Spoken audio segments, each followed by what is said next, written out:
My name's Paul Kelly from Comtronics. We're going over the BDA system. BDA stands for Bidirectional Amplifier. It's for the fire and the police department. When they come into this building, anything with new construction, they lose two-way radio communications. Very similar to like a cell phone going out of a service area. In the building, they don't have good communication, so these amplifiers have an antenna on the roof, bring in the signal, we amplify it, and then we send it out throughout the different levels of the school so they can talk on their walkie-talkies. So that's what the whole system's about, so they can talk back to the dispatch and get more assistance if they need it and stuff like that. So we have two units, one for fire, one for police. Each one has their own charger and alarm unit, and then there's battery backup as well. So if they have to turn off the power for whatever reason, the unit will still operate for a good 12, 20 hours, something like that, just on battery backup. As far as the system itself, as I said, there's an antenna on the roof, come down to this amplifier, and on the lower levels we have various antennas in the ceiling above the walkways and stuff like that. When we go downstairs, I'll see if I can point out one of the little antennas to you. As such, there is no serviceable or usable parts on site. The only people that should be opening this up or touching it is a qualified radio technician shop such as ourselves down at Comtronics in Quincy. The unit itself is under the first year of warranty, and then per NFPA 72 it should stay under a service maintenance contract to get someone out yearly to inspect it, double check it and make sure it's all working. So from your point of view, there's really nothing to do, nothing to touch, only making sure that if you're up in the ceiling, tiles above the hallways, that you're not damaging the cable that it's connected to. If there's an alarm or anything like that, it will show up on the fire alarm panel to say BDA fault. If that happens, pick up the phone, give us a call, and we'll organise someone to come out. What else did I forget from I think that covers most of the stuff. There's nothing you can really do with it. Now for the maintenance, you like you check the batteries and stuff? We go through, check the batteries, put our service equipment on there, make sure the levels are coming in and out at the right level, on frequency still. But again, a qualified technician will come and do that yearly to test it. Obviously, if there's something wrong. Okay. In the meantime, it comes up on the fire alarm panel. That's it. So the biggest thing is basically don't let anyone there, don't let anyone fuck with it. But I muck around with it, modified I should say. Can we replace the batteries if they're dead, or? Our guys will do that because they'll have to turn off the chargers in the right order and test the batteries, test the chargers, see what's going on and stuff from there. What's that? They're not going to die. I know. Not the first month, so yeah. Then again, as I said, it should be under a maintenance contract, and you know, batteries like that, you know, last 3-4 years and stuff like that before they have any problems. It's like there's two batteries in each one of those bottom cabinets, about the size of a car battery. Yep.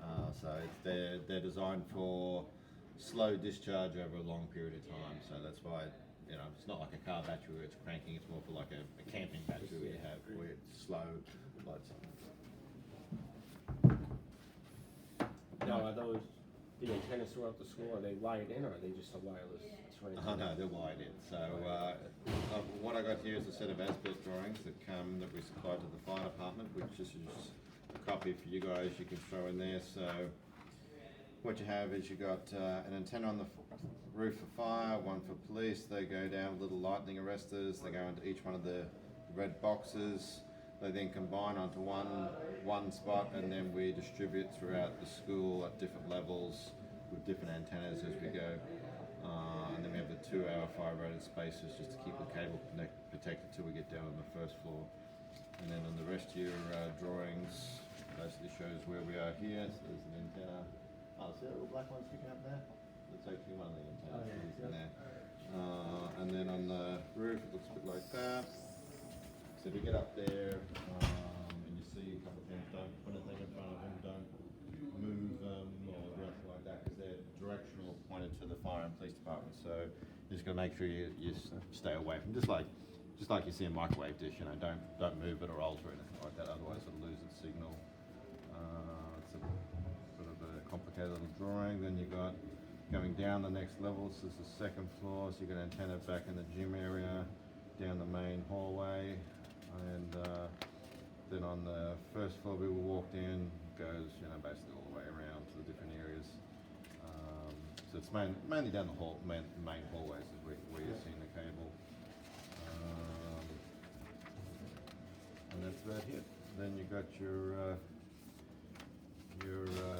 grid test results. So part of the testing that we give to the fire department, part of the specification is there's a set of grids we put over the floor plans of the building. My fingers are going to work. And then wherever there's a grid inside, you know, within the building, we take a test point in the middle of it, we mark down that reading, so we've got reference for later on. And then we just got some calculations there as to how we designed it, And what they're it's based both- around. Fire and police both have a copy of that. Yes. Okay. Well, whoever comes with the regular test has a copy of it. I think also down at your fire command, we also have what they call a dedicated monitoring panel down there for the fire department. That's, even though it's connected into the fire alarm system, there's also a separate little monitoring panel, which I think is at that front vestibule area where we were. Don't quite me on that. I think it's down that way somewhere. Yes, down there. We can go down there and I can share that thing. It's basically the unit's capable of 5 or so different types of alarms, and the NFPA spec calls for it to be on a dedicated monitoring panel at the fire command, wherever that is in the building. So if the fire alarm panel goes offline or loses battery, they can still see what the BDA is doing and it's still working and stuff from there. All right. Questions? So that was introduction, system overview, BDA room equipment, alarm monitoring, operation, and Q&A. Cool.